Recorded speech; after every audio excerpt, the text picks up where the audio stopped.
Salve Maria, pessoal. Sou segundo católico. Estamos começando mais um EclesiaCast no especial de Natal. A paz de Jesus e o amor de Maria. Eu sou Gustavo Queiroga e estamos mais um caminho aí. Vamos de novo. Fui tentar imitar Quer que eu comece Juninho. por mim ou por Google? Fui tentar imitar Juninho e deu. Então vamos de novo do início. Salve Maria, pessoal. Sou segundo católico. Estamos começando mais um EclesiaCast e agora o especial de Natal, trazendo os tesouros da fé, que agora a Guga vai falar. A paz de Jesus e o amor de Maria. Eu sou Gustavo Queiroga e estamos começando mais um episódio do EclesiaCast. E esse especial de Natal maravilhoso que promete muito, né, Guga? Com certeza, mais uma vez aqui com o sacerdote O padre Lucas Alves e o diácono Marcos Vinícius, dos Arautos do Evangelho. Prazer novamente recebê-los, padre, diácono. Uma alegria enorme estarmos aqui novamente em João Pessoa, na Paraíba, não, padre? Nesse um dia tão especial como o Natal. Nesse tempo tão lindo, né, padre? É, lindo. Esse é um episódio incrível, vocês fiquem ligados já aí. Google, nosso patrocinador? Para você que quer se consagrar ou já se consagrou a Nossa Senhora pelo método de São Luís, você pode adquirir a sua cadeia de consagração da Toda Tua Maria. Vem com todos as medalhas que vocês escolherem. Você pode escolher. Para quem também está fazendo a consagração pelo método de São José. Então você pode adquirir essas cadeias. Entra lá no Instagram, lá no perfil da Toda Tua. Você pode apontar o celular aí para o QR Code que está aparecendo aqui. Vai jogar vocês lá para o Instagram. Você vai lá no link da bio, vai te encaminhar para o WhatsApp. Você fala lá, ó, vim pelo EclesiaCast, quero meus 10% de desconto e você vai conseguir o seu desconto lá. É isso aí. O ano novo tá batendo na porta e a consagração de São José tá prestes a começar e são 33 dias de preparação, então já prepare a sua cadeia para se consagrar a São José e também a quem quer se consagrar a Jesus. Obviamente todas essas consagrações são a Jesus, umas pelas mãos de São José, outras pelas mãos de Nossa Senhora. Então escolha seu título de devoção e se consagre, que é o mais importante. Entregue toda a sua vida, seja um escravo de Nosso Senhor Jesus Cristo. Como a Virgem Maria se fez escrava, faça-se escravo por meio dela. Você pode dar de presente também, hein? Se você acha que alguém deve se consagrar. Para amigo secreto agora de final de ano, né? Perfeito. É o presente mais propício que tem. Se consagre e dê de presente a um amigo seu para se consagrar também. Temos o nosso QR Code também aqui na tela. Você quiser ofertar e ajudar a gente a continuar fazendo esses episódios, esse material, esse apostolado digital aqui com o EclesiaCast. Então, aponta aí o QR Code, o celular para o QR Code, faça sua oferta, o valor que vier no seu coração já será uma ajuda enorme para a gente. E se você tem alguma empresa católica, seja de imagens, livraria e qualquer coisa, queira entrar em contato com o perfil aqui do EclesiaCast e se tornar parceiro do nosso podcast, das nossas redes sociais, entre em contato no direct aí também, né, Guga? Que isso. A gente precisa ter uma despesa enorme para esse podcast ser criado aqui, para pagar estúdio, viagens, trazer convidados de fora aqui. Então, se você quer se tornar parceiro da EclesiaCast, entre em contato com a gente aí via direct. Guga, você quer começar? Gostaria de começar pelo começo, né? Queria que vocês falassem sobre o Advento, né? O que é o Advento na tradição católica? A gente já estamos aí encerrando o Advento para o tempo do Natal, né? E aí eu gostaria de saber um pouquinho mais. Natal, exatamente. Eu acho que é muito interessante começar a explicação do Advento, começando por que ele começa 4 semanas antes Muito bom. do Natal. E por que ele começa no domingo mais próximo lá de Santo André. Porque Santo André já é o apóstolo que vai nos indicar como que a gente tem que viver o Advento. Esse apóstolo é celebrado no dia 30 de novembro. Ele foi o primeiro apóstolo, foi o primeiro discípulo de nosso Jesus Cristo a ser chamado por ele. E qual foi a frase que Santo André disse, que está no Evangelho? Quando ele era discípulo de São João Batista, quando ele viu Nosso Senhor, ele foi atrás de São Pedro e disse para São Pedro essa frase: vimos o Messias, encontramos o Messias. O tempo do Advento pode ser considerado o tempo em que o anúncio foi feito, mas que São Pedro ainda vai ver aquilo que Santo André já viu, São Pedro vai ver. Muito bom. Então, essa preparação do chamado para o encontro com Nosso Senhor. Então, ele é o apóstolo do Advento. Chamados. Ele é o apóstolo do Advento. Pode ser chamado apóstolo do Advento. E nesse período do Advento que nós vivemos, nós somos chamados a quê? A encontrar como Jesus, só que na gruta, né? Na sua encarnação. 4 semanas por causa da tradição que diz dos 4.000 anos de espera, né?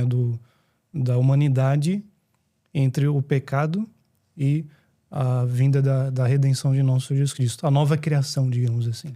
Ou também os 40 anos que os judeus passaram no deserto, como que para cada domingo são 10 anos. Que eles ficaram na terra, à procura da terra prometida, e ali Deus os provou e os purificou para que pudessem chegar à cidade, à sua terra, não é isso? É por isso esse sentido de penitência no advento? E é uma penitência diferente da quaresma, mas é uma penitência, porque é como que Jesus não veio ainda, né? Representa o povo antigo, do Antigo Testamento, não veio liturgicamente, bem entendido, mas é que a gente revive as graças na liturgia da igreja. Só que, na verdade, é uma penitência com uma alegria, com misto de alegria. A gente não viu ainda, mas ele está chegando. Então, estou feliz porque está chegando, né? Tem que preparar minha alma, aplanei os caminhos do Senhor, como diz São João Batista, e uma das formas de aplanar é a penitência, né? Tanto é assim que a igreja, diferente da quaresma, o que tem de comum? Tanto na quaresma quanto no advento, o paramento é roxo. Já vinha caráter. Já veio a caráter. Só que no advento tem o aleluia. Na quaresma, o aleluia é cancelado da liturgia da missa. Todos se lembram disso. Então, esse misto de penitência, mas com alegria já. Que maravilha. Eu queria que o senhor, ficando no tema do advento, explicasse o significado e a simbologia das 4 velas do advento. As cores do advento e tudo. Por quê? Uma das cores dessa tradição é que uma das cores seja rosa, né? Porque justamente é o dia do paramento, que pode ser rosa também, não é obrigatório, mas pode ser rosa, que já tem aí a representação na cor dessa alegria com a penitência. É como se fosse o branco, que na liturgia é o dia de algum santo, é algum dia festivo, com o roxo, que daria a cor rósea. Então, essa é uma das cores da vela do advento por causa disso, né? Nós temos também o significado da esperança, porque o advento é uma grande espera no Messias, que abrirá as portas do céu e que, portanto, trará a alegria à humanidade. Se nós fôssemos imaginar, por exemplo, a alegria de uma mãe que está prestes a dar à luz ao seu filho, como que não deve encher de contentamento essa mãe que esperou tanto tempo, 8, 9 meses, e que dará à luz a seu primeiro filho? A alegria do pai também de ver o menino. Para Nossa Senhora, essa alegria e esse momento encheu o céu de júbilo. E até tem uma frase muito bonita que eu recolhi aqui, trouxe quando soube desse podcast, que é de São João Crisóstomo. Ele dizia assim: o mistério do Natal é um mistério de alegria.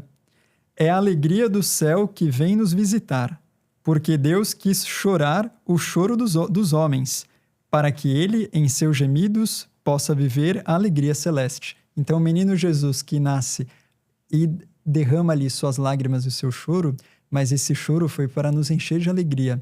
E um dos aspectos também que nós temos no Sírio é a esperança, que aquele menino trará para toda a humanidade a verdadeira alegria e as portas do céu abertas. Amém. Lindo demais essa frase, eu não conhecia. Bonito. E aí, o senhor falando da encarnação do Verbo, da vinda desse pequeno Messias, esse menino, não era bem a visão judaica sobre como seria a vinda do Messias. A gente sabe que a visão...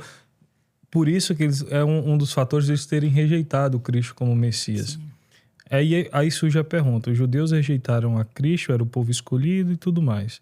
Por que o próprio Deus se encarnou e veio ao mundo como uma criança e não como um grande imperador, um grande poderoso, um grande líder poderoso? Nasceu num palácio como era a visão judaica da época que esperava do Messias. Até isso é relatado que essa era a visão que Judas tinha de como deveria ser o Messias, e por isso traiu Jesus.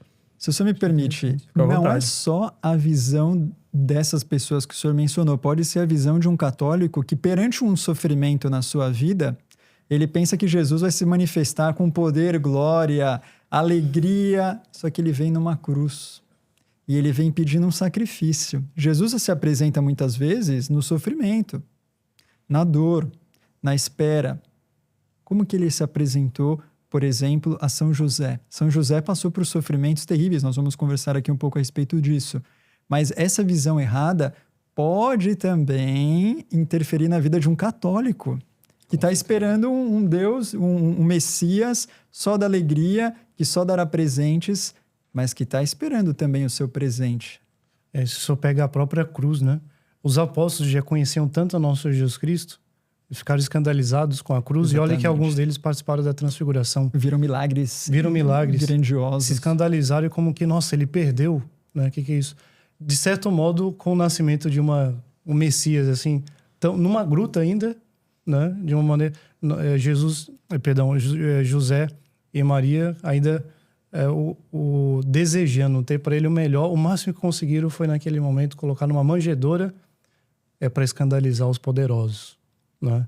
Porque ele veio para dar um exemplo de humildade também. A vinda de Nosso Senhor na Terra, com vista à redenção, ele veio para isso, mas essa redenção, ela engloba não só o sacrifício redentor dele, o sangue dele, mas as palavras com que ele ensinou. Isso tem um efeito de redenção também na nossa alma. E não só as palavras, mas os exemplos. Então ele já começou dando o exemplo para a humanidade de humildade. E depois é interessante observar porque na vinda de nosso Senhor Jesus Cristo, o que a virtude que exige dos católicos é a fé. Porque ele aparecendo com pompa e glória, não precisa de fé. Exato.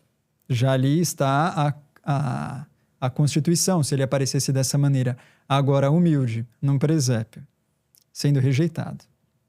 Ou a pessoa tem uma atitude de fé mesmo e acredita, ou ela não segue. Ela nega. Ela nega, sim.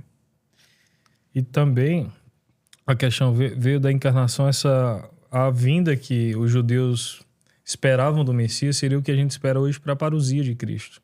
Essa vinda gloriosa. Interessante, é isso. Não é? É mais ou menos a visão que eles têm. Eu acho interessante quando você estuda hoje uma visão dos judeus de hoje, que a gente sabe que a fé judaica, ela meio que mudou ao longo desses 2000 anos, de como seria ela meio que se reformulou.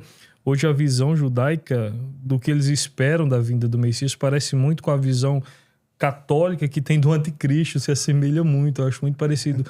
Teve dois rabinos que foram a um podcast recentemente, da visão deles de como eles veem a vinda do Messias, já que eles não acreditam que Jesus é o Messias. E tudo que eles descreveram de como de fato seria a vinda do Messias é o que a Bíblia fala da vinda do anticristo. Poxa, nossa. Cara, isso me aterrorizou.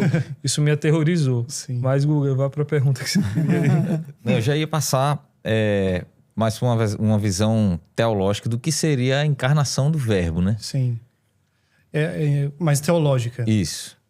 Bom, a encarnação, como diz São Tomás de Aquino, é o milagre dos milagres. Porque a encarnação, o que é? Teologicamente falando, é a união da natureza humana com a natureza divina na segunda pessoa da Santíssima Trindade. Só que essa maravilha toda aconteceu no seio puríssimo de Maria. Na primeira criação, na criação da humanidade, Adão, Deus coloca ele e Eva no paraíso. Eles cometem um pecado. É necessário uma reparação. Nosso Senhor Jesus Cristo é chamado pelos padres da igreja de novo Adão. E que Deus conseguiu um paraíso para ele também. Só que esse paraíso era Maria Santíssima. Assim como no paraíso primeiro não havia pecado, não tinha acontecido pecado ainda, no paraíso de Maria Santíssima, ela era um paraíso também sem pecado, concebida sem o pecado original desde o primeiro instante. Por isso que é o paraíso de Deus, né? E como o homem pecou, era necessário uma reparação, e essa reparação é a primeira razão pela qual nosso Jesus Cristo quis se encarnar. Então, a encarnação o quê? É a assunção, mas não no sentido da assunção, nosso Senhor subindo ao céu, mas de assumir. É a assunção da natureza humana na sua união com a natureza divina, na pessoa trinitária, no verbo de Deus, na segunda pessoa da Santíssima Trindade. E essa expressão de paraíso de Deus eu nunca tinha ouvido, é linda. É muito bonito. O primeiro sacrário já tinha ouvido. É belíssimo. E Nossa Senhora é a nova Eva. Exatamente, a nova Eva. Alguns até dizem, né? Não sei se vai desviar aqui, mas é sempre interessante comentar sobre as excelências de Nossa Senhora. Tem gente que coloca como dificuldade a Imaculada Conceição de Maria. Mas será que ela é imaculada mesmo? Deus criou a Eva imaculada e Adão, por que não vai criar a mãe dele? Não é? É bom esse argumento. É interessante. O senhor ia complementar alguma coisa? Eu diria só a respeito de como que por um fruto de uma árvore, Eva perdeu a vida. E Deus, nosso Senhor Jesus Cristo, pela árvore, trouxe a redenção. Porque com a cruz, o madeiro trouxe a salvação. Então, pelo fruto daquela árvore, eles pecaram e nosso Senhor Jesus Cristo, pela árvore do madeiro, nos trouxe a redenção. Então, há um paralelo, de fato, muito grande, teológico, a respeito de Adão, Eva, o que aconteceu no Gênesis, e com a encarnação de nosso Senhor Jesus Cristo e a redenção que se operou a partir daí, a encarnação de nosso Senhor Jesus Cristo com uma relação muito grande como o novo Adão, como o padre acabou de explicar. Depois da encarnação, a humanidade ela foi dignificada a ser um patamar exaltada, super exaltada, né? E aí o Papa São Leão Magno comentar: cristão reconhece toda dignidade. É verdade que cristão já é o batismo, os sacramentos, etc. Mas querendo ou não, já no momento da encarnação, o Deus que se faz homem, a natureza humana é elevada. Até um dia desses, foi numa homilia do casamento, até uma pessoa depois perguntou, porque no casamento a gente tinha nomeado algo a respeito do anjo, bem de passagem assim, que o anjo em natureza, ele é superior ao homem, não é? Só que ele veio com uma dúvida que eu achei muito interessante. Falou: padre, o senhor disse na homilia que o anjo é superior ao homem. Mas e depois da encarnação, como que isso ficou? Boa e aí, para responder, né? Eu até falei para ele que eu achava, mas que depois eu ia confirmar, né, com São Tomás de Aquino. Mas assim, enquanto natureza, realmente o anjo é superior. Mas enquanto graça, pode ser, porque o anjo tem graça também, mas enquanto graça, pode ser que alguns homens superem Nossa Senhora, como Nossa Senhora ave cheia supera de os anjos. graça. E o Rainha anjo que dos disse, anjos, foi o Rainha anjo dos que disse. anjos. E tem uma tradição muito antiga e de alguns padres, grandes padres da história da igreja, que afirmam que o lugar que Lúcifer deixou vago no céu foi assumido por São Francisco. Olha mesmo. Tamanha a sua graça e tamanha a sua misericórdia. Impressionante. Então Nunca você tinha ouvido. vê, o senhor Interessante. não conhecia. Não conhecia. Pois é. Você tem uma frase... Não, você vê.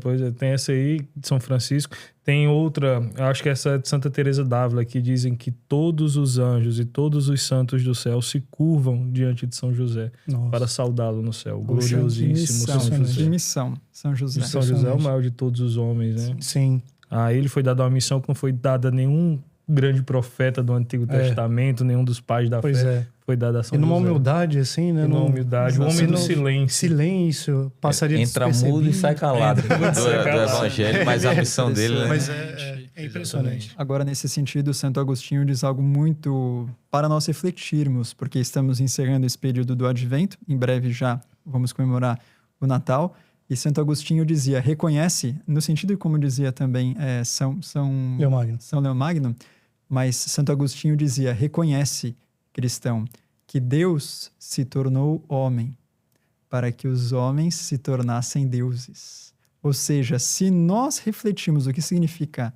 a encarnação mesmo, nós vamos nos dar conta que a nossa imagem e semelhança com Deus é de um patamar muito alto e que o Natal, o período natalino, que vem com bênçãos próprias, com graças próprias, com uma alegria própria do Natal, é para nós reconhecermos a dignidade que nós fomos elevados. Exatamente. Isso também engloba até a comunhão dos santos. Os próprios homens estão em comunhão hoje. Essa encarnação do Verbo levou os homens à comunhão dos santos no céu. Mas já que a gente falou um pouco sobre Nossa Senhora, eu queria tocar um pouco nesse assunto. A gente falou um pouco da encarnação do Verbo. Nossa Senhora e o papel dela na encarnação desse Verbo, surge a pergunta: Maria, Mãe de Deus, Theotokos, Maria é Mãe de Deus? Deixa eu incrementar um pouquinho a tua pergunta. Alguns colegas protestantes, eles usam o argumento de que Maria ela é mãe apenas da parte humana. A heresia, né? Na história. Do corpo. Como contestar isso? Como entender isso melhor, né? Como entender que Maria é a mãe de Deus?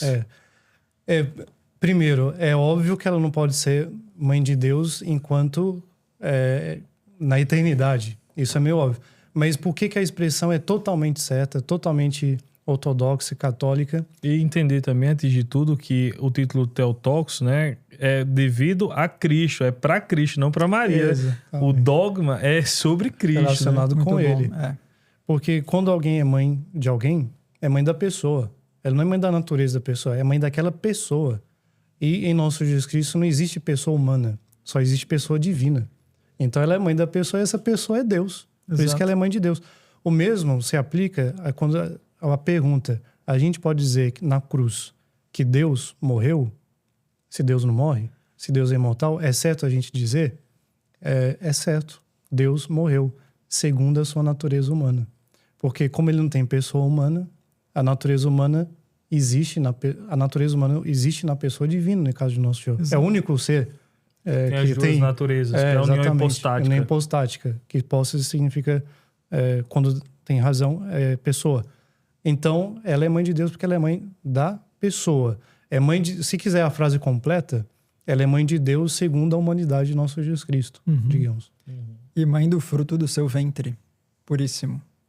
E entender também que a primeira adoração a Jesus, que acontece ali dos sábios do Oriente, que pegou esse nome de reis magos, que não eram reis nem eram magos, mas os sábios do Oriente, a primeira adoração a Jesus encarnado ali era nos braços da Virgem Maria. Exato. Jesus estava nos braços da Virgem Maria contra a tradição e os sábios do Oriente adoraram a Jesus nos braços de Maria. Belíssimo. Isso é lindo de você contemplar, de você A entender. primeira Exato. A primeira adoração da história adoração ao verbo encarnado encarnado. aconteceu nos braços de Nossa Senhora. E meditar no rosário sobre essas realidades ganha um prisma muito grande ao rezar o terço. são temas para meditação São mesmo. temas para meditação. E é o papel de Nossa Senhora, apresentar sempre a Deus o Nosso Senhor.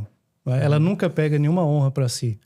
Ela sempre encaminha a alma para Exatamente. Nosso Jesus Até Cristo. nas aparições de Nossa Senhora, as pessoas dizem, não, Nossa Senhora aparece, então vocês estão endeusando Nossa Senhora. Quem é de fora da Sim. igreja tem essa visão. Mas todas as aparições de Nossa Senhora, todos os dogmas de Nossa Senhora apontam para Cristo. Claro. Sim. A finalidade de toda a fé católica é Cristo. Você entra numa igreja católica, Cristo está no centro. A liturgia aponta para Cristo. Os santos nas imagens rodeiam o altar porque o altar é o próprio Cristo. Muito o bom, padre sim. age em persona Cristo. A Eucaristia está no centro, é Cristo. Então toda a liturgia católica aponta para Cristo. Só tem essa visão deturpada da igreja católica quem é de fora da igreja ou quem está dentro e não estuda a doutrina da igreja. Isso. Então, existe essa deturpação. E por isso que é tão importante a gente ensinar até os próprios católicos uma catequese que foi fragmentada ao longo dos anos. Exatamente. E por isso que tem tanto católico de BGE, justamente porque não exatamente. estudam a própria fé. Exato. E é interessante para essas pessoas que fazem estas questões, que não entendem muito o significado de Nossa Senhora, a missão de Nossa Senhora, pensar apenas isto. Deus quis que fosse dessa maneira e a encarnação fosse, de fato, com a participação de Nossa Senhora.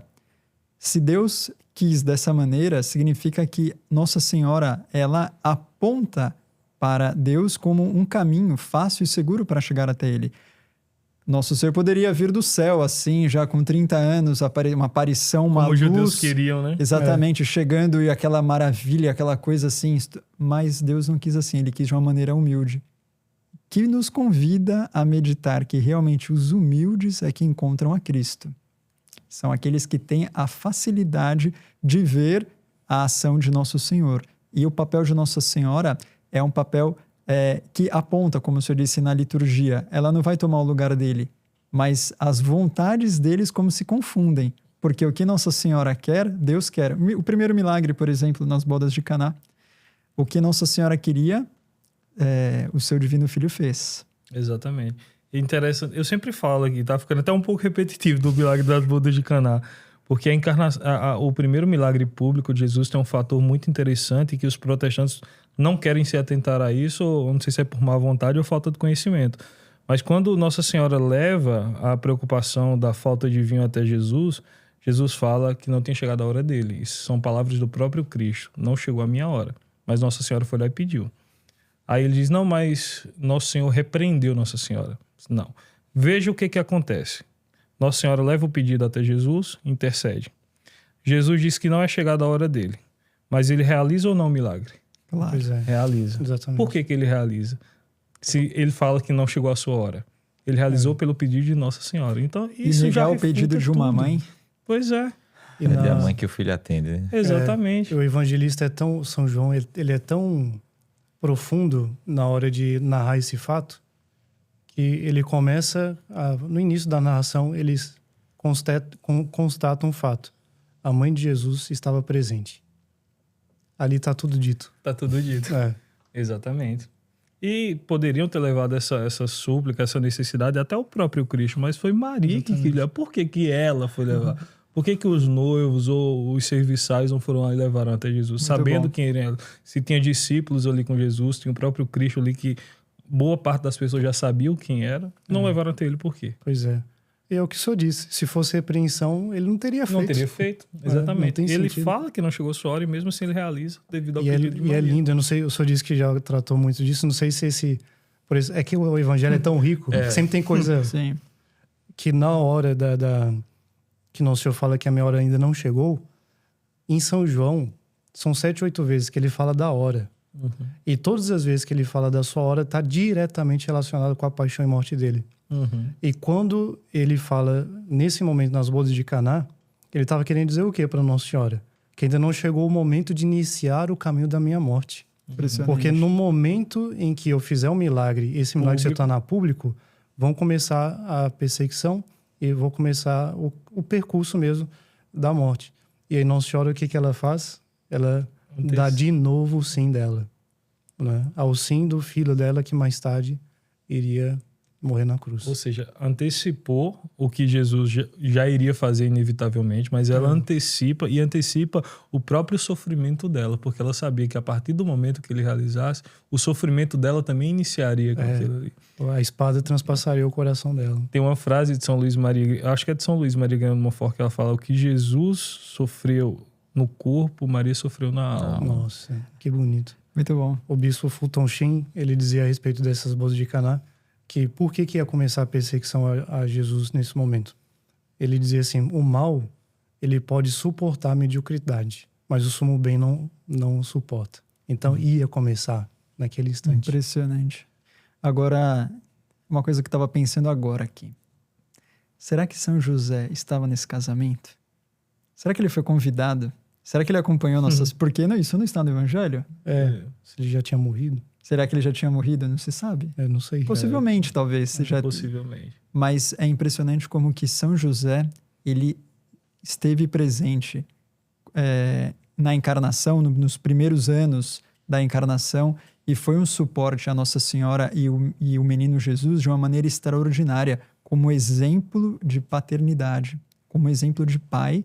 E o que deve ser, então, o que foi a relação entre o menino Jesus e São José? Algo que no Evangelho não se tem muitos elementos, mas que nós somos convidados a meditar nesse período natalino. São José é o homem do silêncio, né? Sim.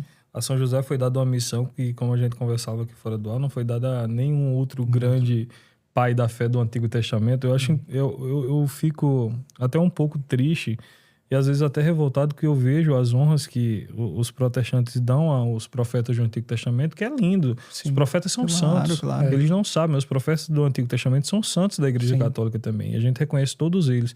Mas a nenhum deles foi dada a missão que foi dada a São José.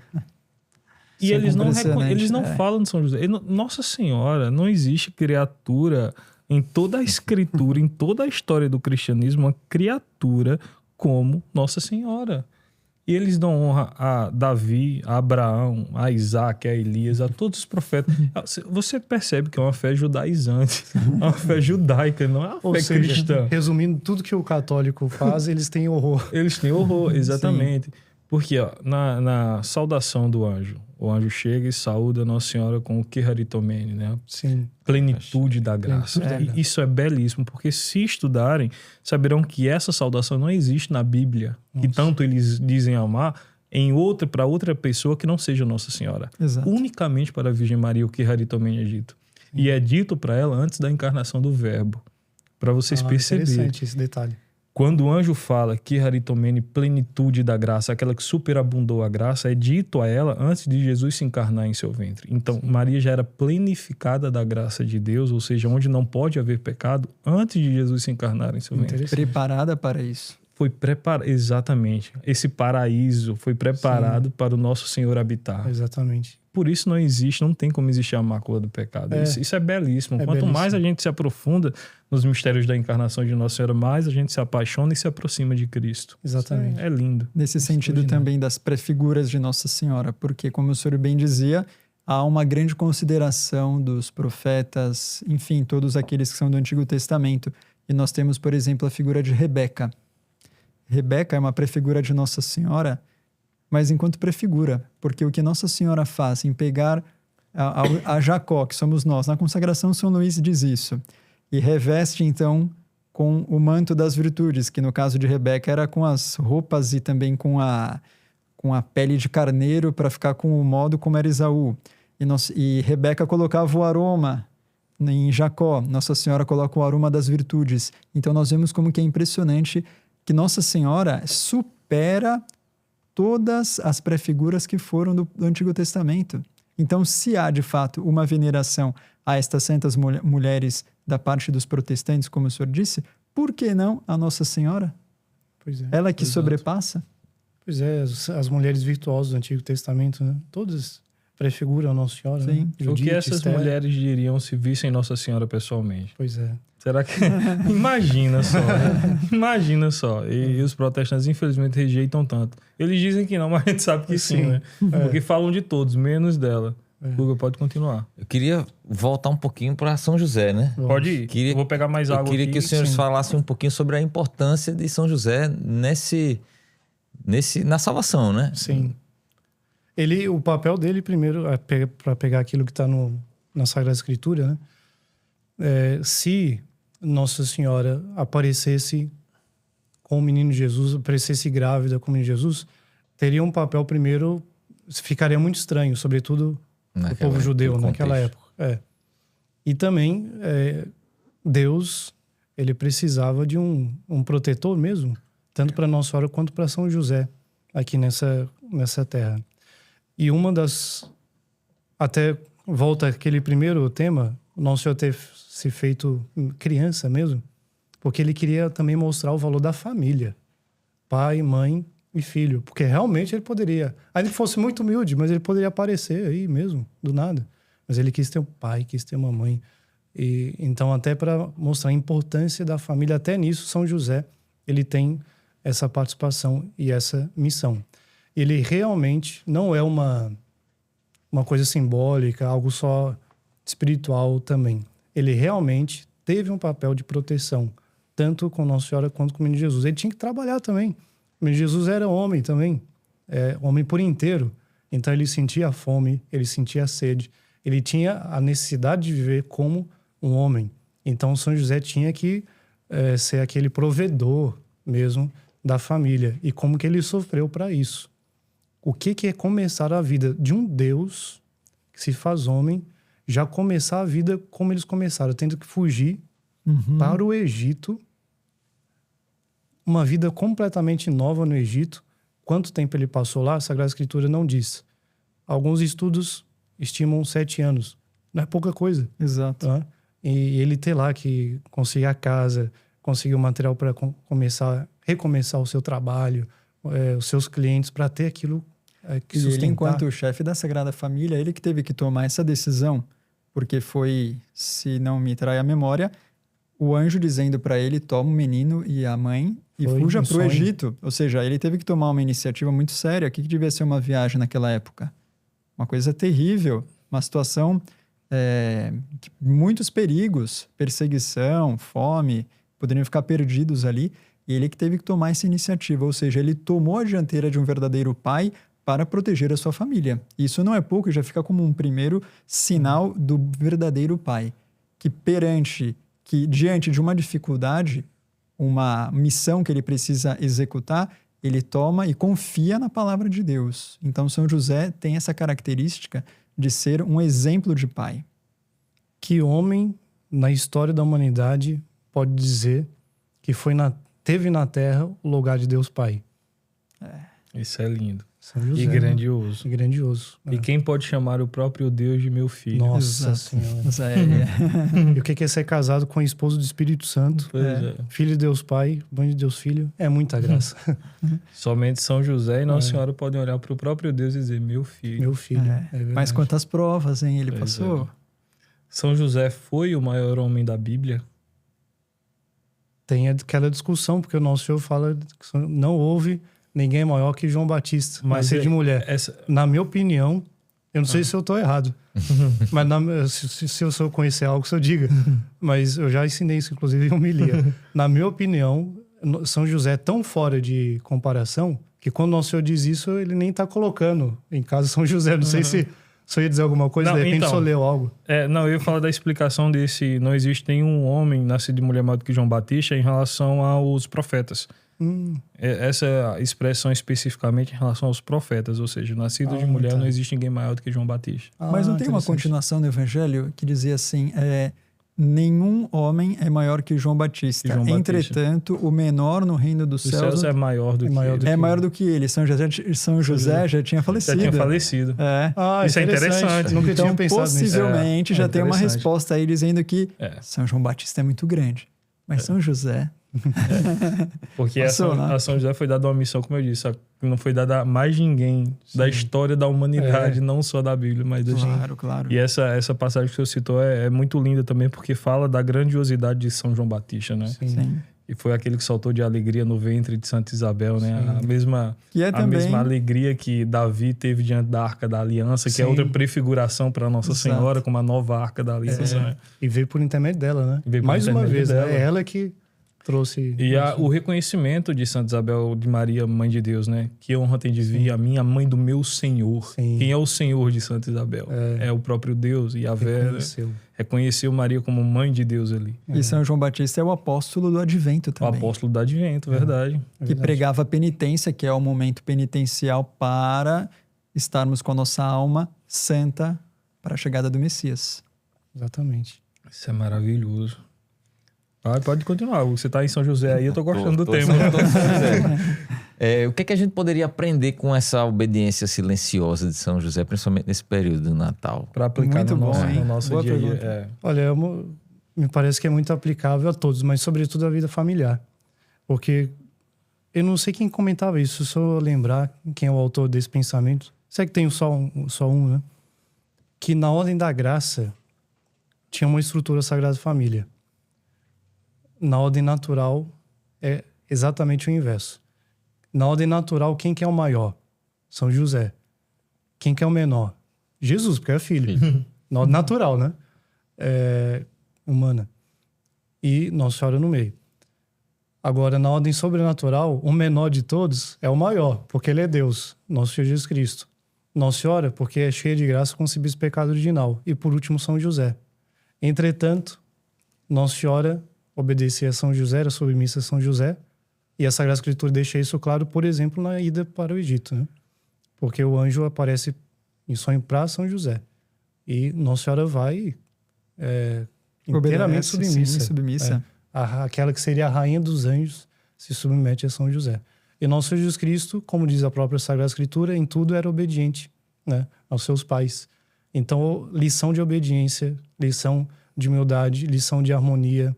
Uma pessoa que vive na sua família, mas ela não está a todo tempo procurando fazer valer a sua própria vontade, mas sim em se esforçar a fazer a vontade do outro, quanto não seja pecado, evidente. E Nossa Senhora, com São José, Monsenhor João, ele comenta isso num livro que ele escreveu sobre São José. São José é quem o conhece. Monsenhor, ele dizia que era uma verdadeira disputa entre Maria e José, mas uma disputa para ver quem que fazia a vontade do outro, não a sua. Né? Então, é o ambiente de graça que devia existir. Né? Então, um exemplo de obediência, humildade, aceitação da vontade de Deus, docilidade, porque São José inteiramente flexível, dócil, as pequenas moções da graça. Porque não é pouco a pessoa receber um sonho, porque se for descer assim na minha frente, o anjo é uma coisa visível. Mas um sonho e uma pessoa com tal nível de vida interior e recolhimento que consegue discernir que aquilo realmente é de Deus. Porque sonho, Santo Agostinho ele diz, tem 3 tipos de sonhos. o sonho, que é a imaginação da pessoa ao longo do dia, aí aquela ela pode acabar sonhando, ou o próprio demônio para atormentar a pessoa, ou Deus. E ele saber que aquilo era de Deus, Exato. ele tem que ter um discernimento que vem pela vida interior. Pessoa que está habituada a conviver com a graça e saber isso é vontade de Deus. É um discernimento, não? É. Porque tem pessoas que têm sonhos de olhos abertos. Aí, de tal maneira, ela pensa em si que ela acredita que tudo aquilo pode ser revelação e pode ser um perigo, né? Se não tem um discernimento. Não, Só o que é bom, porque o que é ruim, não. Isso aqui não... Então, era meio ruim viajar para o Egito, né? Exato. Mas ele sabia que era ruim. Especialmente naquela época, né? Ele sabia que era ruim, mas que era bom para a vida dos três. Então, ele foi. Não é que era ruim, né? Que era... De fato, era ruim por esse sentido, né? Mas que era bom para a salvação deles. E ele foi. Os senhores falando dessa passagem pelo Egito, da Sagrada Família, na fuga do Egito, tem uma aparição de Nossa Senhora, inclusive nesse percurso da fuga para o Egito, em que aconteceu uma aparição de Nossa Senhora no Egito, que nem todo mundo conhece. Os senhores conhecem a aparição de Zeital no Egito? Eu já ouvi falar. Foi na década de 80, 70? Na década de 60. Exatamente. Que aconteceu uma aparição de Nossa Senhora lá, e esse local é justamente o local onde a tradição diz que a Sagrada Família dormiu quando fugiu para o Egito. O interessante dessa aparição é que ela aparece acima da cúpula da igreja durante 3 anos, todo dia após a Santa Missa. Então ela ficava aparecendo, ela tem imagens na internet, porque é uma aparição mais recente, tem imagem, tem vídeo na internet das emissoras locais. E essa aparição é reconhecida pela Igreja Ortodoxa, que a igreja lá é uma igreja ortodoxa, pela Igreja Católica Romana local, pelo governo do Egito, pelo exército e pelos muçulmanos. É sério? Você veja a grandiosidade que é essa aparição. Depois que aconteceu a aparição, diversas pessoas ficaram na parte de baixo da igreja e vendo a imagem Nossa Senhora aparecendo nitidamente acima da cúpula. E muitos muçulmanos se converteram. Impressionante. Nessa aparição. Impressionante. De fato, é uma coisa de se pensar. Nessa época que o menino Jesus, a Sagrada Família, estava no Egito, é impossível que eles não tenham feito um apostolado com os vizinhos, quem estava na redondeza. Impossível, porque está no Evangelho que aquele que é cristão é sal da terra e luz do mundo. Quem mais poderia ser sal da terra e luz do mundo do que o próprio nosso Senhor Jesus Cristo, menino, Nossa Senhora e São José? Então é certo que esse local tinha algo especial desse apostolado de Nossa Senhora, São José. E isso confirma a passagem de Nossa Senhora por aquele local também, juntamente com a Sagrada Família, né? Guga, pode continuar aí, São José. São José. Aí a gente vai falar bastante, porque eu acho uma falta de amor tão grande com São José, até no meu católico é tão pouco falado, né? A figura de São José. Sim. Eu vejo que é tão pouco comentado. A consagração a São José, graças a Deus, está sendo muito difundida nesse último ano para cá. Tem diversos apostolados, o apostolado do Joaquim, que fala muito sobre a consagração a São José. Eu acho que ele deveria ser mais conhecido. Eu acho que esse tempo do Natal, que é um tempo tão importante, assim, da figura de São José como pai adotivo do próprio Deus encarnado, a gente deveria falar mais a respeito dele. E patrono da igreja. Patrono universal da igreja. Exatamente. Pode ir. Eu já ia fazer uma pergunta também com relação a essa questão do patrono na igreja. Eu queria voltar um pouquinho, que vocês estavam falando um pouco das virtudes de São José. E aí eu queria saber que virtudes a gente poderia resgatar de São José para as famílias hoje em dia. Sim, Diácono. São muitas, mas quando nós pensamos nas virtudes de São José, nós queremos aplicar aos homens, não? Claro, porque São José nós queremos um exemplo para uma vida matrimonial correta, santa. Que virtude que ele poderia ser para nós aqui em 2025, prestes a 2026? Pensando assim no que acontece no mundo e aquilo que nós estamos vendo atualmente, eu acredito que a virtude que São José poderia mais nos trazer para o nosso período atual é de uma certeza de que a vontade de Deus se realiza. Por que isso? É normal que o homem ele queira resolver as coisas com a força do seu próprio braço, de ser um tanto necessário e não contingente. Diferentemente, o lado da mulher é sendo um pouco mais frágil, ela necessita frequentemente da ajuda. O homem não. Ele quer ser autossuficiente. E São José teve que passar por circunstâncias na sua vida em que ele tinha que acreditar que a vontade de Deus ia se realizar. E não buscar alternativas humanas, como o padre disse. Ele viu Nossa Senhora grávida pela primeira vez. Ou ele acredita que a vontade de Deus se realiza e que aquilo ali é algo que Deus quer, ou ele abandonaria a Rainha dos Anjos. Ou ele acredita na voz do anjo e parte para o Egito, salvando a vida do menino Jesus e de Nossa Senhora e a sua própria, ou, por um critério próprio, ele poderia matar a Sagrada Família, ser o culpado disso, não aconteceria. Entretanto, ele foi provado nisso. Então, eu acho que para os homens, São José dá o exemplo de confiar em Deus, mais do que nas próprias qualidades e forças. Lindo. A gente falou agora da encarnação, e eu quero falar uma coisa que tem total relação com a encarnação, que seria a segunda vinda de Jesus. Jesus veio como criança, veio na manjedoura de forma mais humilde, mas a segunda vinda não será assim. Sim. Como é que a Igreja Católica vê a segunda vinda de Jesus, a parousia? Quando perguntaram para o Nosso Senhor primeiro, ele não sabia nem o dia, nem a hora. Nem o filho sabe. Nem o filho, enquanto homem. Mas o que está presente na Sagrada Escritura, na tradição da Igreja, é que ele virá na sua glória, na sua majestade, na sua grandiosidade, na sua realeza, como um juiz também, o vitorioso também.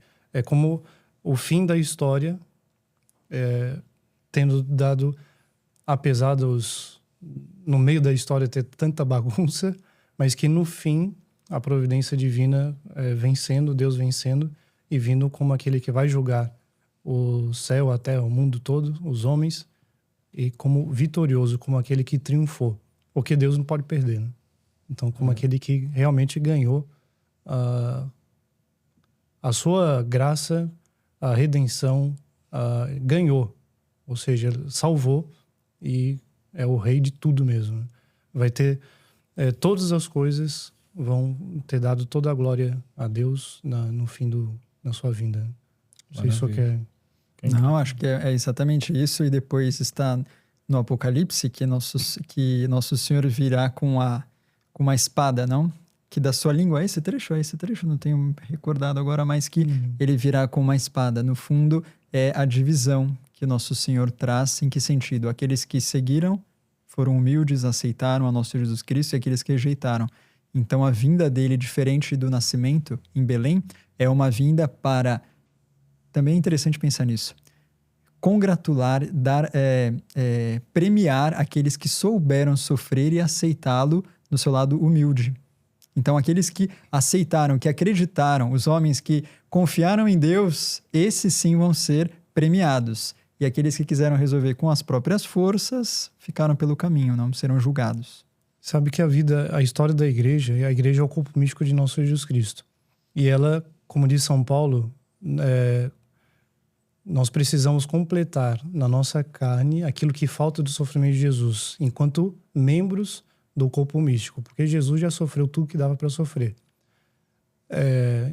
O sofrimento perfeito que não precisa ser acrescentado em nada. Mas enquanto a igreja, corpo místico, os seus membros precisam completar, né? Terminar na sua carne aquilo que falta. E um pouco a história da igreja é uma analogia, uma repetição. Eu não encontro uma palavra mais apropriada, mas nesse sentido, da vida de nosso Jesus Cristo. Então, no período em que, no início, logo depois, Pentecostes, aquela alegria, aqueles milagres em quantidade, aquelas conversões, falou uma vez, já converte 3.000, já são batizados, aquela coisa vai crescendo todo, a alegria da fase inicial da vida de nosso Jesus Cristo. Só que tem uma fase em que, mesmo na história a vida pública de Nosso Senhor, aqueles milagres, aquela coisa toda, faz lembrar aquilo que o Papa Leão XIII falou a respeito da época da Idade Média, em que ele dizia: houve época em que a filosofia do Evangelho governava as nações. Então, esse esplendor todo, com dificuldades, a inveja dos fariseus, a perseguição, o querer matar o Nosso Senhor, né? Me parece que agora é uma fase, digamos assim, dos mistérios dolorosos do Rosário. Porque a gente vendo a situação do mundo, e a situação de nosso Jesus Cristo hoje, qual que é a visão a tentação até, que sem culpa do católico ele pode ter? Puxa, a igreja parece que está morrendo. O bem parece que está desaparecendo da face da terra. Parece que o bem está perdendo. Exato. É o apóstolo, é o discípulo que viu toda a glória de nosso Jesus Cristo, só que agora, vendo ele pendurado na cruz, falou, perdeu. Exato. Né? E o que é essa segunda vinda? Talvez seja essa fase da ressurreição de Nosso Senhor. Só que a igreja não morre, mas é como que uma morte. Tanto é que Nossa Senhora do Bom Sucesso, em Quito, uma das coisas que Nossa Senhora profetizou para a Madre Mariana de Jesus Torres, concepcionista que aparecia para ela com muita frequência no convento, foi que a igreja, a expressão de Nossa Senhora, a igreja ressurgiria como uma terna criança nos braços de um prelado. Ou seja, ressurgiria pressupõe uma morte, mas evidentemente na igreja uma morte aparente, porque de fato não morre. Nosso Senhor morreu mesmo, mas a igreja tem a promessa que não morreria. Então parece que essa segunda vinda tem muito a ver com essa ressurreição, essa fase da ressurreição de Nosso Senhor. Ou talvez muito bom. E depois a fase da Assunção, não sei, do término da vida pública dele aqui. Muito interessante, padre. E também relaciona muito ao que o senhor dizia, completar na nossa carne o que falta dos sofrimentos de Jesus. É o que um cristão deve ter em mente ao acordar de manhã, enfrentar uma dificuldade, um problema, sabendo que o sofrimento dele não é em vão, mas que ele está completando na carne dele. E carne, quando a gente falamos carne, é na carne mesmo. São sofrimentos que não é para outro que pegou de raspão, foi ali em cheio, pá. E completar em si isso é colocar o seu sofrimento para que a igreja, o corpo místico e toda a comunhão dos santos possa levar até nosso Senhor Jesus Cristo, que virá na glória, a glorificação. Então, esse sofrer, esse estar continuamente pensando que os meus sofrimentos, as minhas dificuldades estão auxiliando na glorificação da igreja, deve ser um alento para um cristão. Não só pensar que ele está ali, não, agora vai levar sua cruz, vai até o fim, e não tem luz, não tem esperança. Claro que tem esperança. E a liturgia da igreja é tão sábia, a igreja é tão bonita, que ela repete a vida de Jesus no ano litúrgico, dentro de um ano litúrgico, né? É para que a igreja, de fato, reviva as graças todas que nosso Jesus Cristo na sua vida viveu. Né? E passamos por esse período da quaresma e vamos ter agora...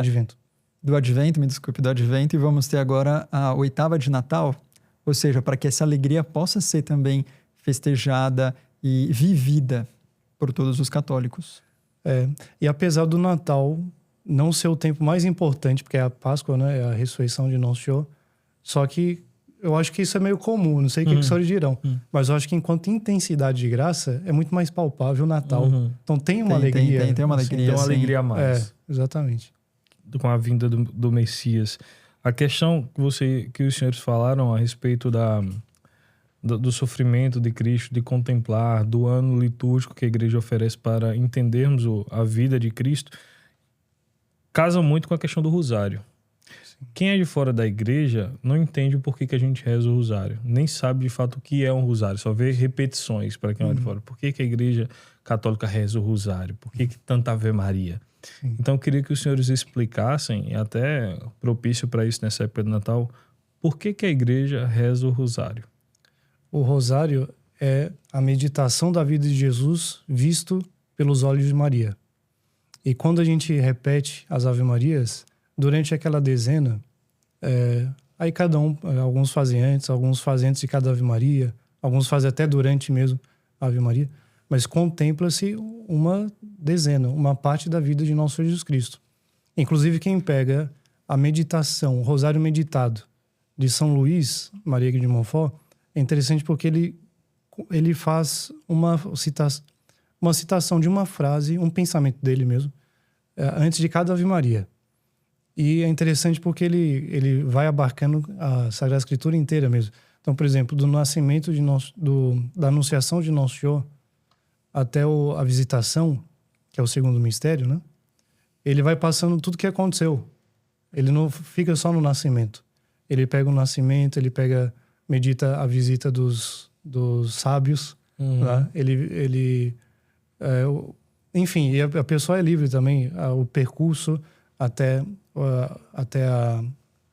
Santa Isabel, que vai ter depois. Quando ele pega Santa Isabel também, ele vai pegando mais ou menos tudo assim o que aconteceu. Perdão, falei da Anunciação, né? A Anunciação, nesse mistério da Anunciação até a visitação, ele vai completando as coisas que aconteceram. Aí o nascimento depois, né? Aí da visitação até o nascimento ele vai completando também tudo que aconteceu nesse período. Então quem reza o rosário inteiro é um super resumo daquilo que existe nas Sagradas Escrituras, é a essência da Sagrada Escritura. Então tem esse valor. Muito bom. Agora, o rosário é só para as pessoas que não conhecem a teologia? Ou seja, o rosário é só para as pessoas que já têm certa idade, que chegam antes da missa para rezar? Ou é para todo mundo? Para todo mundo. Uma vez eu escutei exatamente o contrário. Uma pessoa que dizia, não, olha, o terço, a oração do terço é para aquelas pessoas que já não conseguem ler mais a doutrina, não conseguem mais se aprofundar na teologia, então elas rezam o terço. É exatamente o contrário que diz São Tomás de Aquino, doutor. São Tomás disse, numa ocasião, que a oração do rosário é para todos os cristãos. Por quê? Porque os mais simples vão meditar naquilo que a sua compreensão teológica o inspira, enquanto que os mais profundos vão fazer uma penetração teológica das verdades de fé, porque a oração do rosário é a meditação das Sagradas Escrituras, vista com o olhar de Nossa Senhora. E ela foi a que fez a primeira via sacra, porque após a morte de seu divino filho, ela foi rememorando. Como diz no Evangelho, Maria guardava no seu coração e meditava essas palavras. Então, a oração do rosário faz com que aqueles que têm uma compreensão mais profunda da teologia meditem nisso. Então, São Tomás dizia, é a oração universal para todos. Os mais simples chegarão àquilo que conseguirão, enquanto que os mais... Vamos imaginar, por exemplo, o que era uma meditação de Santa Teresa de Jesus no rosário, de Santo Inácio de Loyola, enfim, de todos os santos, próprio São Domingos de Gusmão, que recebeu o rosário de Nossa Senhora. O que devia ser a meditação dele? Algo altíssimo e que nos ajuda tanto na alegria, mistérios gozosos, quanto nas dores, mistérios gloriosos, e na glorificação, mistérios gloriosos, a passarmos por etapas da nossa vida. Nem toda a nossa vida será nas alegrias, terá os momentos de cruzes. E meditando na paixão, disse São Bernardo de Claraval uma vez, eu fiz do meu coração um altar, e nesse altar eu coloquei uma cruz, porque foi meditando na paixão de Cristo que eu comecei a viver de maneira a agradar a Deus. Se todos os cristãos meditassem mesmo na força do rosário, encontrariam um alento, um auxílio e uma paz, porque quando Nossa Senhora apareceu em 1917, o que ela disse? Rezai o rosário para alcançar a paz. Só que era uma paz universal, mas também particular. Que alegria pode superar alguém que consegue descansar à noite com a consciência tranquila? Não tem nada que paga isso. Isso é uma alegria, uma felicidade muito grande. E quando nós pensamos que todas as pessoas estão nessa paz, aí nós vamos ter o mundo na paz. Porque o que é a constituição de uma sociedade? Muitos indivíduos. Mas para uma sociedade estar em paz, os indivíduos precisam estar em paz. Aliás, aqui o Papa Leão tem pedido com insistência. Em outubro ele fez a mensagem para que todos rezassem o rosário para alcançar a paz. Maravilha. Os senhores falando a respeito de Nossa Senhora, tem uma pergunta que eu queria ter feito na hora que a gente está falando da encarnação, e depois a gente volta nesse assunto. O significado teológico, espiritual que a gente pode ter do sim de Nossa Senhora. A gente falou do Charitomene, mas esse sim de Nossa Senhora, ele é muito mais profundo do que isto, que a simples escrita da Bíblia, né? O sim de Nossa Senhora mudou o rumo da humanidade. Eu queria que os senhores explicassem o sentido profundo que a gente pode ter desse sim de Nossa Senhora para a encarnação do Verbo. E também podemos perguntar, foi um único sim? Foi um único fiat? Não. Ela teve que dar muitos na sua vida. Todos os dias. E perseverar neles. E perseverar nele. Como que foi mas um constante, digamos assim. Constante. Muito bom, exatamente. Quem que é o santo que diz isso? Ele vai escrevendo assim, dá uma perspectiva assim, realmente que a pessoa fica... ele diz que nesse momento o céu inteiro estava debruçado esperando o sim de Nossa Senhora, porque era a expectativa até do céu. Não, eu não sei se são Sim, Bernardo, sim, São exatamente. Agostinho. Eu lembro da passagem, que mas não na lembro segunda o leitura santo. de Sim. ofício de algum dia. Mas para ver a grandiosidade desse sim, a primeira pergunta é para desfazer um pensamento errado que alguns têm. Nossa Senhora poderia ter dito não? Talvez, vou pensar um pouco. Porque é o seguinte, o que é o livre-arbítrio, o que é a liberdade? A liberdade certa, a liberdade mesmo, não é que a liberdade certa, que a liberdade é um bem. Deixa eu fazer a pergunta do Sim. advogado do diabo Sim. agora, que a gente conversou no outro episódio. Nossa Senhora poderia ter dito não à encarnação do Verbo? Absolutamente falando, enquanto utilizando da liberdade, se ela tivesse corrompido a sua liberdade, poderia ter dito Exato. não. Então o sim de Nossa Senhora foi inteiramente meritório, né? Ela teve que aceitar realmente. E o senhor vê a diferença, que é muito parecido na Sagrada Escritura, o anúncio do anjo para Zacarias e com Nossa Senhora. E as palavras de Zacarias são parecidas com Nossa Senhora, mas com o sentido, a intenção bem diferente. Zacarias, o que ele diz? Deixa eu ver se eu lembro aqui.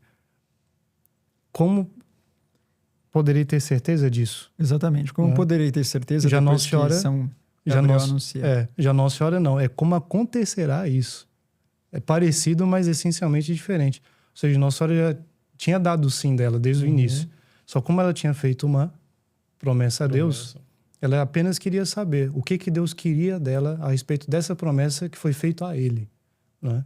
E aí bom. o anjo explica, e aí é dado o sim. E Deus não poderia como que pedir algo e depois negar o voto que a pessoa fez. Aliás, com Abraão, Deus provou até o fim, porque diz que ele seria pai de uma multidão de nações. Ele acreditou, e quando teve o primeiro filho, mole. Ele foi, mas como que Deus não pode pedir o absurdo.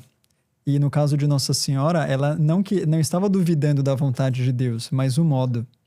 Então, ela teve esse sim, que foi um sim totalmente meritório, pensado, mas também é interessante calcular o seguinte, de tal maneira Nossa Senhora tinha uma união com Deus, Exato. que ela não poderia dizer não a Deus. Ela era cheia de graça. E a vontade dela era sempre fazer a vontade de Deus. Então, negar algo que um amigo nosso pede, nós não conseguimos às vezes. Por quê? Porque nós sabemos o bem que ele que vai proporcionar. Então, como que ela poderia dizer um não a Deus? É um pouco que fere, né? Aí isso volta exatamente ao milagre público. Como é que Jesus ia dizer um não a Maria? Também. Após a súplica de Interessante. Maria. Dá para fazer essa correlação. De Pode que ler. forma o sim de Maria repara o não de Eva? Sensacional. O não de Eva e depois assim, o não de Lúcifer. Porque ele disse, não servirei. Não E sei. Nossa Senhora disse, Exatamente. serei escrava do Senhor. E Exatamente. Nossa oposto. Senhora disse que servirá, sendo que ela era muito mais que Lúcifer. Exatamente. E vamos dizer mais, hein? Esse não serve e esse fiat passa com cada católico. Em determinado momento da sua vida, Deus vai pedir o seu sim. E ou nós vamos dizer fiat, ou vamos dizer como acontecerá... Não, como acontecerá isso até que... Como poderei bom. ter certeza Como disso? poderei ter certeza? É aquela dúvida. Ou Deus nos livre, nós vamos dizer não serve. Então e agora, Padre? Como é que a gente Para responde Deus a gente isso? pode nem talvez, né? Tem que ser sim na hora. E sim ou não. E Mas como reparar, né? A pergunta. Foi uma reparação realmente. Porque como ela é nova Eva, muitas coisas até, né? E na vida do santo é assim, até entra na questão do completar na sua carne que falta o sofrimento de Jesus. Porque Deus, a providência, parece que com isso que São Paulo explica, ele quer que o católico, ele participe, ele foi redimido por Deus, mas enquanto membro desse corpo místico, Deus quer que ele participe de alguma forma da obra da redenção. Por isso que o sangue dele também, não é? E cada ato bom que a pessoa faz, ela está fazendo isso. Ela está se unindo ao sofrimento de nosso Senhor Jesus Cristo na cruz. Cada ato bom. Então, esse fiat de Nossa Senhora, que foi uma entrega de escravidão a Nosso Senhor, que é escrava do Muito Senhor. bom, sim. foi uma reparação do passado. E foi uma reparação daquilo que Eva não queria, porque a serpente disse, sereis como deuses. E Nossa Senhora diz, eis a escrava do Senhor. Então, aquela que se colocou como escrava, subiu. Aquela que queria ser Deus, rebaixou. E está no próprio Evangelho, não? Que os humildes serão... no Magnificat. Que os humildes serão elevados e os orgulhosos depostos. Então, foi realmente uma submissão que Deus exaltou. Então, foi uma reparação que para nós tem que ser um exemplo na nossa vida diante dos nossos sofrimentos. Até quando a gente faz a reparação mesmo, por exemplo, primeiro sábado de Nossa Senhora de Fátima pediu os próprios sacrifícios, as sexta-feiras, né? A devoção ao Sagrado Coração de Jesus, a hora santa, as expiações que se faz, elas são, inclusive, reparações dos nossos também, né? Dos nossos pecados e da humanidade. Então, realmente, a igreja sempre recorda que a gente participa mesmo disso. E Nossa Senhora, em grau, assim, inimaginável. Isso é maravilhoso. E a gente, falando da prefiguração do Antigo para o Novo Testamento, os senhores falando de Nossa Senhora como a nova Eva, Jesus como o novo Adão. É interessante fazer esse paralelo e pegar as diferenças. Eva perdeu o paraíso, o jardim do Éden, pela desobediência. Nossa Senhora foi levada aos céus pela obediência. Eva ouviu um anjo mau e perdeu a salvação. Através de Maria, que ouviu um anjo bom, entrou a salvação no mundo. É verdade. É muito lindo esse paralelo. Então, o que Eva perdeu por desobediência, Maria ganhou por obediência. Aquela que foi concebida sem pecado no jardim se perdeu. Aquela que foi concebida sem pecado trouxe a salvação do mundo e foi elevada aos céus. Isso é muito lindo, a relação. E lá atrás, no Gênesis, já é lembrado da mulher, né? Da mulher, a inimizade. Entre a mulher. Entre a tua descendência dela. E Nossa Senhora é essa mulher mesmo, né? Alguns dizem que não, porque tem um paralelo também. Nosso Senhor dizendo nas bodas de Caná, mulher, né? Ele queria significar que era ela. E depois o Apocalipse, mulher também. Mulher revestida. Só que ela, no Apocalipse, é como aquela que sofre dores de parto. Então, alguns dizem, né? Então não é Nossa Senhora. Não é Nossa Senhora, porque ela não sofreu. Porque ela não sofreu dores de parto. Mas só que aí a doutrina, a teologia católica diz o quê? É sim Nossa Senhora. Porque o parto de nosso Jesus Cristo foi sem dores de parto. Mas é que na cruz, Nossa Senhora concebeu a humanidade inteira. Essa foi com as dores do Calvário. Então, nós somos filhos da dor de Nossa Senhora no Calvário. Isso é impressionante. Eu não tinha ouvido isso aí ainda. Eu não tinha ouvido. Eu não tinha parado para relacionar isso ainda. Porque essa prefiguração de Nossa Senhora de Apocalipse 12, a gente sabe que é uma prefiguração de Nossa Senhora, mas também da igreja, né? Também, tem essa parte, né? Das 12 tribos de Israel. É lindo. Pode ir, Guga. Queria lembrar a vocês de se inscrever aqui no canal, compartilhar esse especial de Natal para o máximo de pessoas que vocês puderem no WhatsApp e tudo mais. Deixa o comentário e lembrar vocês do nosso patrocinador que está com a gente desde o começo, Toda Tua Maria. Toda Tua Maria. Se consagre a Nossa Senhora. A gente está falando tanto sobre Nossa Senhora aqui. Se consagre a Nossa Senhora pelo método de São Luís Maria Grão de Montfort. Escolha a sua medalha de consagração para colocar na cadeia. Se consagre a São José também. Faça logo as duas. Então, está com dúvida em qual, se consagre nas duas. A consagração de São José vai começar. São 33 dias de preparação pelo método de São Luís, para você se consagrar a Nossa Senhora. E também a São José, 33 dias. A São José Operário, né? Caso seja o título de devoção. E você escolhe as medalhinhas lá. Pode ser a de São Carlos Acutis, você pode colocar lá na cadeia de consagração, pode escolher o título de Nossa Senhora que quiser, Nossa Senhora das Graças, Nossa Senhora de Lourdes, Nossa Senhora de Fátima. É bem propício aqui dos arautos, todos são devotos a Nossa Senhora de Fátima. Então escolha, escaneia o QR Code, vai pro perfil do Instagram. No perfil do Instagram você entra em contato no WhatsApp e diz que veio pelo Ecclesia Cash, que vocês vão ter 10% de desconto lá. Tem também nosso QR Codezinho aí para você ofertar e ajudar a gente. Só apontar o celular aí para o QR Code e fazer sua oferta aí de coração, que você sentir no seu coração que deve colaborar conosco. E se você quer ser parceiro da Ecclesia Cash, é uma empresa católica que queira divulgar aqui no nosso podcast, entre em contato com o nosso direct lá no Instagram e sinta-se convidado a fazer parte dessa história aqui, que a gente tá chegando nos 100 mil, né? Bem pertinho. Bem pertinho, tá beirando os 100 mil. Então compartilha esse vídeo aí pra gente bater os 100 mil e tá com a plaquinha aqui logo, logo. E agora, eis a questão que surge todo o Natal. É uma tradição. A tradição do Natal e tem a tradição da data. Que todo mundo briga por a data. Jesus nasceu ou não nasceu dia 25 de dezembro? Já é uma questão complicada. O que a igreja afirma? É um dogma? Eu tenho que acreditar que Jesus nasceu dia 25 de dezembro. E por que a igreja determinou dia 25 de dezembro como o dia do nascimento do nosso Senhor Jesus Cristo? Se não tem escrito na Bíblia, né? Sim, tudo tem que estar escrito lá. Então, se não está escrito que Jesus nasceu dia 25, eu não acredito. Como se o calendário de hoje fosse o calendário do tempo da Bíblia. Claro. Tudo aquilo que se refere ao nosso Jesus Cristo causa interesse e deve nos interessar, não tem dúvida. Mas realmente não está na Sagrada Escritura o dia exato em que nosso Jesus Cristo nasceu. Tem estudos, tem a tradição que veio depois, e tem até aquele sentido digamos assim, do batismo, digamos, da data que se celebrava na época entre o povo pagão, do dia do Deus Sol. Sim. Né? E aí, ou nosso Jesus Cristo nasceu mesmo nesse dia, ou a igreja colocou esse dia para cristianizar a data. Não é? Que já seria muito santo e realmente não perderia em nada. A igreja já fez isso em diversas outras ocasiões, como no Halloween, exatamente para cobrir essa festa pagã na Inglaterra lá. Dia de Todos os Santos. Né? Cristianizou a data com o Dia de Todos os Santos. Isso é belíssimo. A igreja cristianizou diversas coisas, inclusive do Império Romano, para cristianizar o que de fato era pagão, a igreja tornou como algo sacro para a igreja. Vários instrumentos até, né? Como o turíbulo, por exemplo. A igreja pegou para colocar na sua liturgia.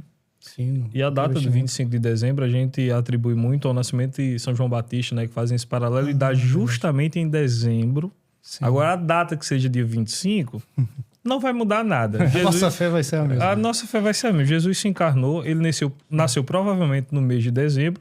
Se a igreja colocou no dia 25 para cristianizar a data que era pagã, maravilha. Hoje a data se tornou cristã, católica, pronto, tá ótimo. E aproveitando essa questão da data, eu acho que é conveniente a gente, como católico, se esforçar para intensificar esse aspecto religioso do Natal. Muito bom. Que o mundo, como tantas outras coisas, como várias vezes aconteceu... Também. Com várias festas, né? Com várias festas aconteceu, isso tem a tendência de paganizar de novo. De novo não, né? Porque na igreja nunca foi pagã. Mas de paganizar as datas religiosas. Mais do que saber, então, perdão interromper, se foi no dia 25 exatamente que coincidiu os calendários, é transformar esse dia no dia do nascimento de nosso Senhor Jesus Cristo. Isso tem um valor muito mais alto do que considerar. Que mal faz você celebrar dia 25? Pois é. Se você celebrar dia 25 ou dia 23, qual vai ser a relevância disso na sua vida espiritual? Não vou celebrar dia 25 o Natal porque era uma festa pagã. Assim, era uma festa pagã. Mas não é mais. Exatamente. Tem gente que não faz isso, mas comemora o aniversário com bolo de aniversário. Isso era uma tradição pagã também. Por que as pessoas fazem? Né? Coloca a aliança aqui no dedo anelar aqui. Também era uma tradição pagã. Por que vocês fazem? Então tem muitas coisas que a igreja católica cristianizou ao longo dos anos. Então, exatamente. Aí as pessoas querem brigar com o Natal. Não, porque a igreja católica é a malvadona. Ela pegou lá as datas lá e perverteu tudo. É bem o contrário. E o que o senhor falou tem muito sentido, que a questão de transformar datas litúrgicas da igreja em comércio, né? A gente vê muito isso. O Natal, para nós católicos não, mas para a grande mídia, infelizmente para alguns católicos que não vivem a fé como deveriam, transformaram o Natal em uma festa do Papai Noel. E não no nascimento de Cristo. Exato. As propagandas das grandes empresas transformaram como a grande marca o Papai Noel. Então, Jesus foi esquecido, o Papai Noel foi colocado no centro. Aquele que nasceu foi esquecido até do presente, né? Exatamente. E acontece a mesma coisa na Páscoa, né? O coelhinho tomou conta no lugar da paixão de Cristo, né? Então, eu queria que os senhores falassem um pouco a respeito do porquê que os senhores acham que o mundo quer tanto apagar a figura de Jesus no Natal e elevar a figura de um velhinho com um saco nas costas entregando brinquedo por aí. É interessante. Primeiro porque Deus e o mundo são irreconciliáveis. Nosso Jesus Cristo mesmo, ele já disse que ele não é do mundo, né? Ou seja, ele não tem parte com esse mundo. Mas a gente não vive no mundo? Viver no mundo, mas lembrando que somos cidadãos do céu, da eternidade. A nossa pátria é a pátria celeste. Isso independente, pode ser padre, diácono, religioso, ou na vida de família. A pessoa está no mundo toda hora. Bom, a gente está, de certa forma, também fazer apostolado. Claro. Mas quem vive no mundo precisa viver, precisa trabalhar, precisa sustentar, precisa se preocupar com algumas coisas, evidente. Mas lembrar-se que aquela pessoa não nasceu para esse mundo. O que distingue a pessoa que vive para o mundo e a pessoa que vive no mundo, mas para Deus? A finalidade, onde ela coloca o coração. A pessoa que vive para o mundo é aquela pessoa que colocou sua finalidade nessa vida terrena, se encerrou nessa vida terrena. A pessoa que vive no mundo, mas para Deus, esse é de Deus, não é? Então depende de onde a pessoa coloca o seu coração. E como o mundo e Deus não tem amizade aí, o mundo deseja apagar a lembrança, a recordação de Deus, porque eles vão recordar justamente isso. E o mundo quer recordar o quê? Viva para esse mundo e você é deste mundo. Então tudo aquilo que é religioso, aquilo que vai levantar a lembrança da eternidade de alguma forma, ainda que indiretamente o mundo detesta. Ele quer toda hora estar puxando para o seu lado. Então, por isso que em vez de Feliz Natal, Santas Festas, viu? Né? Bom fim de ano, né? E tudo aquilo que é religioso com aquela concepção de respeito, então tem que respeitar quem não é católico, etc. Quem disse que eu viver a minha fé, vou estar desrespeitando alguém? Muito bom. Né? Então é Feliz Natal. Exatamente. Né? E o interessante, eu fiz até um vídeo ano passado, eu postei esse ano de novo, falando sobre a árvore de Natal. Né? Porque algumas denominações protestantes também não colocam a árvore de Natal porque dizem que é um símbolo pagão. Mas de fato não conhecem a história, porque a árvore de Natal ela surge com a derrubada do carvalho lá por São Bonifácio, né? A árvore do Thor. Sagrada. Os senhores conhecem o fato, né? Não conheço. Não conhece? São Bonifácio estava pregando lá na região e tinha o culto a essa árvore, que era a árvore do deus Thor, deus do trovão, né? Sim. Dos vikings, era uma área dominada pelos vikings. E São Bonifácio chega para pregar o evangelho lá. Só que todo mundo não queria saber do evangelho de Cristo, queria saber da árvore de Thor. O centro da fé era a árvore do Thor. E São Bonifácio pegou um machado, começou a derrubar essa árvore. E os vikings dizendo, não faça isso, porque Thor vai aniquilar você. Resultado, São Bonifácio derrubou o carvalho depois de muitas machadadas. Não aconteceu absolutamente nada com ele. Ele começou a pregar o evangelho. Muitos vikings se converteram à fé católica. E essa árvore, que era o carvalho, se tornou o símbolo do Natal. E a estrela no topo da árvore é do nascimento de Cristo. Simboliza o nascimento de Cristo. Então, a vinda do Messias que profetizou a fé sobre a religião pagã dos Muito vikings. interessante. Então é mais o madeiro da cruz também simboliza isso, né, no carvalho, que mostra a vitória de Cristo sobre o paganismo. Muito então interessante. a árvore de Natal tem esse simbolismo que muita gente não conhece. É a vitória de Cristo também na data do Natal. E o próprio São Nicolau, que foi mudado em Papai Noel. São Nicolau, que era um bispo que queria fazer o bem e auxiliava mesmo com presentes. Mas o objetivo dele não era só solidário. Era fazer com que aquele presente fosse uma alegria para ser comemorada num período próprio de alegria. Exatamente. Dando os presentes para as crianças. Então, não pode se perder essa característica religiosa. E São Nicolau ficou abandonado aí, esquecido. Esqueceram o pobre do Nicolau. A árvore também tem um simbolismo do verde, não é? Do verde. Que ele é sempre verde. Ou seja, ela, por mais que passe pelo outono, lá, o inverno, ela está sempre verde. É como o nosso Senhor Jesus Cristo. Está sempre vivo entre nós, Exatamente. aconteça o que acontecer. Mas eu acho linda essa simbologia do Natal, porque tem muitos aspectos que vocês podem pegar assim, da simbologia do Natal e ver que tudo aponta para Cristo no final, Sim. como tudo da fé católica deve ser. Esse episódio de São Bonifácio é belíssimo e pouca gente conhece. São Bonifácio foi lá, os vikings lá eram bárbaros, eles matavam católicos assim descaradamente, invadiam igrejas, roubavam pertences da igreja católica. São Bonifácio foi lá com um machado, derrubou a árvore. Que coragem, hein? E no meio de uma aldeia completa de vikings, derrubou a árvore, converteu diversos vikings com sua pregação. A árvore se tornou um símbolo da fé cristã, a derrubada, né, a entronização da da vida de Cristo no meio dos vikings, a estrela no topo para simbolizar a vinda do Messias sobre aquele povo e o Calvário erguido como o madeiro da cruz. Sim. Então, Muito interessante. quando você coloca a árvore de Natal no centro da sua casa ou no canto de parede, você está colocando o próprio madeiro da cruz para representar a vitória de Cristo sobre os pagãos. Interessante. Isso é lindo e pouca gente sabe disso. E aí, Guga, tem mais algum aí? Já temos a palavra, não? A palavra vai ser o quê? Eu vou deixar o senhor... São Nicolau, São Bonifácio ou Árvore de Natal? E São Nicolau, pra você ver, São Nicolau era um grande teólogo e defensor da fé católica, que nem como isso é lembrado. A tapa em ário que ele dá, que é tão conhecido, né? E ninguém lembra disso. Então, para lembrar aí de São Nicolau, se você assistiu até agora o episódio, digita aí nos comentários São Nicolau. São Nicolau. Pronto. Maravilha. Eu queria que os senhores olhassem para a câmera aqui, pode ser um de cada vez, e deixassem uma mensagem sobre o Natal, sobre o real sentido do Natal, para quem está assistindo nesse episódio, que foi maravilhoso. Amém. Só quer primeiro ou quer? Por favor, padre, Aquela você tem a precedência. Então, todos aqueles que assistem esse podcast, eu queria deixar essa mensagem. Até como as perguntas foram relacionadas com Maria, com Jesus, eu queria desejar o seguinte, que Maria e Jesus auxiliem a cada uma, a fazer com que o menino Deus nasça em vossos corações. E ao nascer, que ele tome conta por inteiro do coração de cada um e que nada possa ocupar mais esse lugar. Que todos os outros amores dessa vida, dessa terra, possam ser sempre em função dessa pessoa que nos amou a ponto de morrer na cruz por nós.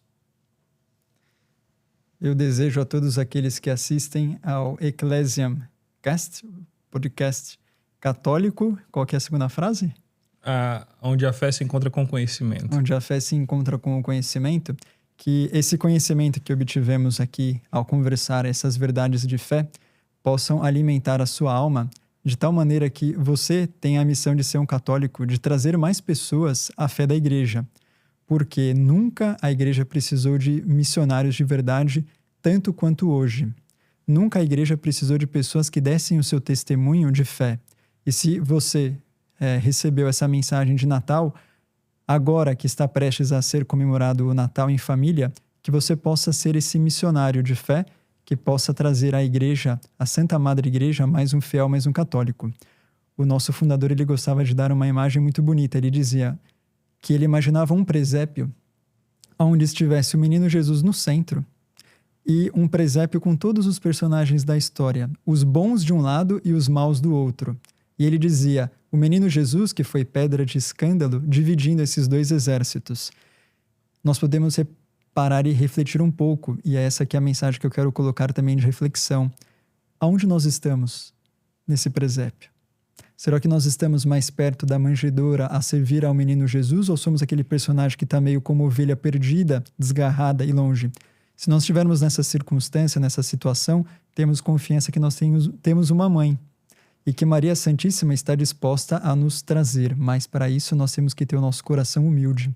E se você conhece alguém que está distante, que está, quem sabe, aí no outro exército, que possa rezar para que essa pessoa possa voltar ao Divino Menino Jesus. É a mensagem que eu deixo a todos. Amém. Que lindo, que lindo. Antes da gente finalizar, e já para finalizar, eu queria fazer uma pergunta que eu já deveria ter feito já no outro episódio, mas que passou despercebido. Os senhores como devotos de Nossa Senhora, como arautos do Evangelho. Quem é Nossa Senhora? A gente pode começar por um de cada vez. Sim. Padre Lucas Alves, quem é Nossa Senhora para o senhor? Nossa Senhora é aquela, assim, particularmente, sempre ao longo da vida, senti como aquela que pega pelas mãos e conduz onde que deve ser conduzido. Às vezes, mesmo nas misérias do ser humano, mesmo nas misérias pessoais que todo ser humano tem, ela é aquela que leva até onde tem que levar. Então, é a pessoa onde coloquei toda a minha confiança. Né? É a pessoa que eu posso confiar por inteiro e eu sei que ela nos leva pela mão, como uma mãe. Então, resumindo, Nossa Senhora é uma mãe. É isso que eu digo. E agora, diácono Marcos Vinícius, quem é Nossa Senhora para o senhor? É a mãe de doçura, porque diante das dores da vida, ela nunca permite que desanimemos no meio do caminho. Ela também é a mãe das obras terminadas, concluídas, e não mãe das obras inacabadas. Então, se nós temos metas e objetivos na vida, nós temos certeza que com Maria nós vamos concluir. Amém. Bendito seja Deus. Amém. Senhores, queria agradecer demais a presença dos senhores aqui, ter vindo lá de Recife para compartilhar e partilhar tanto conhecimento com a gente. Desejar um Feliz Natal para vocês. Isso também. Para todos os familiares. Amém. Exato, Amém. para todos. E desejar também um Feliz Natal para todos vocês que estão em casa aí assistindo. Não esquece de compartilhar, de se inscrever no canal, de deixar um comentário. E comentar como é São Nicolau. São Nicolau, comenta aí. São Nicolau, que é para provar que vocês assistiram até o final. Perfeito. Deixa as redes sociais dos senhores aí também, mais uma vez. E quem quiser ir conhecer os arautos lá em Recife, como é que faz? Exato. Quem tem o uso do Waze, basta colocar Mosteiro Arautos do Evangelho, que vai aparecer lá em Moreno, fica bem próximo, dá para ver, inclusive, da rodovia BR-232, próximo do Outlet Recife. E o nosso Instagram é Arautos Recife. Né? E poderá também assistir o presépio em som, luz e movimento no mosteiro, Verdade. com as apresentações nos finais de semana. Vai ser aberto ao público? Aberto, entrada A franca, partir sim. de que dia? Já está aberto e ficará até as 2 primeiras semanas de janeiro? De janeiro. Sim. Então qualquer Todo pessoa sábado pode e chegar domingo, lá. Todo sábado e domingo. De 2 até a hora da missa de sábado e domingo. Na missa encerra. E depois da missa das 5 também. Então, de Tem 2 sessão. horas da tarde Até as 5. Até Que é a hora às da missa. 5, sim. E depois da missa também? Também tem alguma Também. sessão. A missa encerra que horas? 6 horas. Então, depois das 6 até... Aí é uma sessão para quem tá ali na missa. A gente passa. Pronto, Sim. maravilha. Então, quem quiser conhecer, as portas estão abertas. Estão abertas. lá. Exatamente. Maravilha. E o canal do YouTube, qual é? É Arautos do Evangelho. Arautos, só colocar canal Arautos do Arautos do Evangelho. Evangelho, Então, sim. para quem quiser se inscrever. Exatamente.